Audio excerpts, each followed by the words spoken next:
Could you cite one factor that compelled you to make the decision to run at this time? I'll start. Go ahead, Kevin. Well, as I've stated before, I'm a high school government teacher. I teach my kids about policymaking. I teach my kids about civic duty. And I thought it was very important for me as an individual who lives in this city, who's been here for 20 years, to get involved in the city council to help ensure that policy is made and that I have a say in what is going on with the policy that's going forward. Now, I see an issue with the 6th Street corridor. That has been something I've talked about for the last 2 years.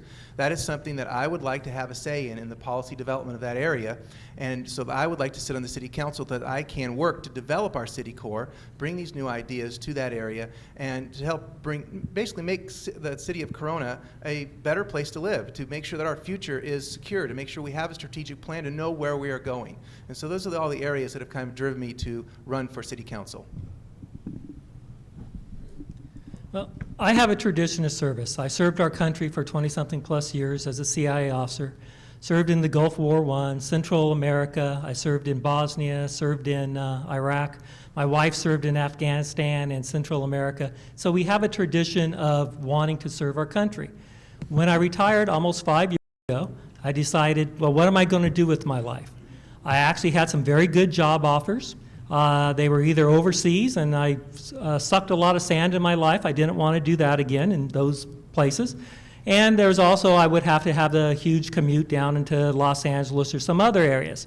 But my wife and I, we wanted to live in Corona. And so I said, we didn't need that. We have decent pensions, and we saved our money.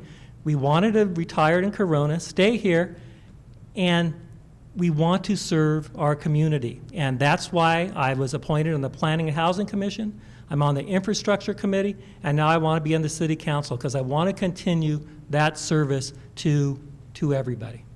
Thank you. Dave? I have been serving this country and my communities, this state, my entire adult life. I'm not done. I can't walk by seeing things that are not corrected or walk over a pile of trash without picking it up. This is my city. I now have the opportunity and the time, being retired, to dedicate it to this city and doing what I can. My wife now is also retired, which, well, while we were raising children, we were playing taxi constantly. We were committed to our family. Our family has grown. They don't need the taxi and actually become the taxi at times for us old people.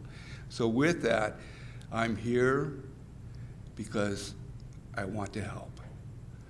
I can't walk by an animal in a shelter and not have a bleeding heart and want to provide a home. I recently met a wounded warrior, introduced him to the shelter. He now has a new companion in life. I would ask the same question of Karen and Eugene as council veterans. What was the compelling factor for you? I love Corona. It's my hometown. I wasn't born here. I wasn't raised here, but I'm raising my family here. I'm raising the 5th generation of Spiegels to live in Corona. I'm raising the future, and my kids are part of that. And I see such wonderful things and so much potential in Corona. And we've only touched the surface, and there's vision and direction that we finally have a strategy, a plan to move forward, and I want to be a part of it. All those goals and dreams that we had to put on hold for a few years because of the economic times, I want to have them come to fruition. I want to be a part of it. I have the experience, I have the leadership. I've been a leader throughout the region, serving as chair of many organizations, and I know that we can accomplish so much in involving the community and succeeding and making Corona continue to be the crown jewel of the Inland Empire. December 2007, does anybody know what that date was? That was our lowest sales month we ever had in our business, and that was the beginning of the recession. Where are we at today? You know, some people argue whether we're out of the recession or not. I would tend to argue that we are. But these last few years have been very painful, both for the city the employees and the residents with services and things that maybe were, whether they were cut or whether they were just put on life support system over these last few years. There's things that need to be expanded. As I mentioned, economic development. We need to have a business person on the council. That's one of the reasons why I feel compelled to run again, because I think we need to have someone with a vision and someone that has had to write a paycheck every week or every 2 weeks. And we've had to do that consistently.